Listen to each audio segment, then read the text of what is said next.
আমরা আজকে পেপসি কিনেছিলাম। এই যে পেপসির ভেতরে এই যে কালো, এটা কি জানি না। এটা আমরা কিছুটা খাওয়ার পরে, আপাতত আমাদের একটা মেয়ে অসুস্থ, ঠিক আছে।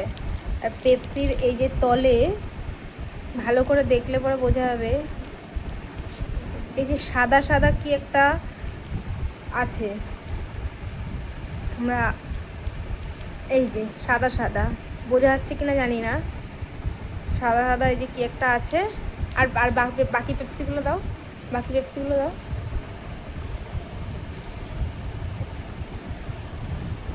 সব কটা পেপসি প্রায় এরকম। আমরা হাফ খাওয়ার পরে এই যে তলার দিকটা দেখে বুঝতে পারছি তলে কি প্লাস্টিক জাতীয় কিছু, হয়তো সাদা সাদা কিছু রয়েছে। আর ওপর দিকে তো এই পেপসিটার ভেতরে এই যে দেখাই যাচ্ছে এই যে একটা পোকা না কি একটা ছিল এর ভেতরে। এই যে পোকা, ভালোভাবে বোঝা যাচ্ছে বড় একটা পোকা। তো বাচ্চারা এইসব জিনিস খুব খায়, একটুখানি বুঝে শুনে বাচ্চাদের দেবেন। আর এটা